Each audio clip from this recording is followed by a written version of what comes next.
ಅಯ್ಯಪ್ಪ ಏನ್ ಆಶ್ಚರ್ಯ, ಏನೆಲ್ಲ ಒಟ್ಟಿಗೆ ಬಂದಿದ್ದೀರಾ? ಏನಾದ್ರೂ ಮುಖ್ಯವಾದ ವಿಷಯನ ಏನು? ಹೌದೌದು, ನೀವು ದೊಡ್ಡ VIP ಅಲ್ಲ. ಲ್ಯಾಂಡ್ ಲೈನ್ ಕಾಲ್ ಮಾಡಿದಾಗ ಈ ನಂಬರ್ ವರ್ಕಿಂಗ್ ಅಲ್ಲಿ ಇಲ್ಲ ಅಂತ ಬಂತು. ಅದು ಕಟ್ಟಾಗಿ ತುಂಬಾ ದಿನ ಆಯ್ತು. ಹಾಗಿದ್ರೆ ರಮೇಶ್ಗೊಂದ್ ಸೆಲ್ ಫೋನ್ ಕೊಡ್ಸ್ಬೇಕಲ್ವಾ?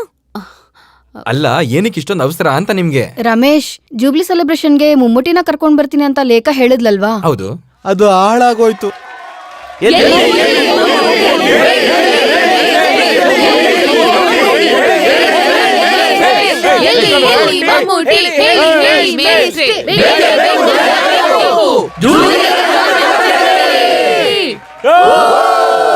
ಅಯ್ಯೋ, ಇವ್ರಿಗೆಲ್ಲ ಹೆಂಗಪ್ಪ ಹೇಳೋದು?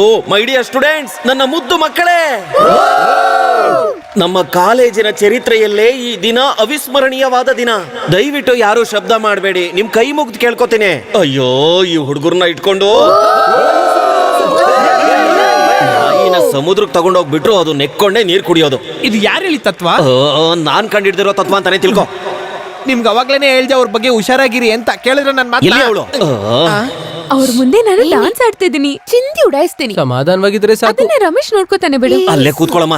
ಮುಖ್ಯಮಂತ್ರಿ ಲೇಟ್ ಆಗಿ ಬರ್ತಾರೆ. ಮುಮ್ಮುಟಿನಾದ್ರೂ ಇಟ್ಕೊಂಡು ಕಾರ್ಯಕ್ರಮ ಶುರು ಮಾಡೋಣ ಅನ್ಕೊಂಡಿದ್ದೆ. ಲೇಖ ಇಲ್ಲಮ್ಮ, ಎಲ್ಲಿ ಲೇಖ? ಅವಳು ಇನ್ನೇನ್ ಬರ್ತಿರ್ತಾಳೆ. ಬರ್ತಾಳ, ಓಡೋಗ್ತಾಳ, ನಿಜ ಹೇಳ್ಬಿಡು. ಬನ್ನಿ.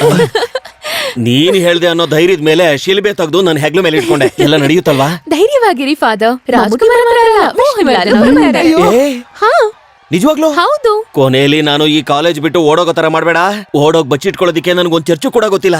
ಎಲ್ಲ ಬಾಗ್ಲಾಕ್ಬಿಟ್ಟಿವೆ. ಅಷ್ಟರಲ್ಲಿ ನನ್ನ ಹಿಡ್ಕೊಂಡು ಹೊಡೆದಾಕ್ಬಿಡ್ತಾರೆ. ನೀವೇನು ತಲೆ ಕೆಡಿಸ್ಕೋಬೇಡಿ ಫಾದರ್, ಧೈರ್ಯವಾಗಿ ಅನೌನ್ಸ್ ಮಾಡಿ. ಸೂಪರ್ ಸ್ಟಾರ್ಸ್ ಹೊರಟೇ ಬಿಟ್ರಂತೆ. ನಿಜಾನಾ?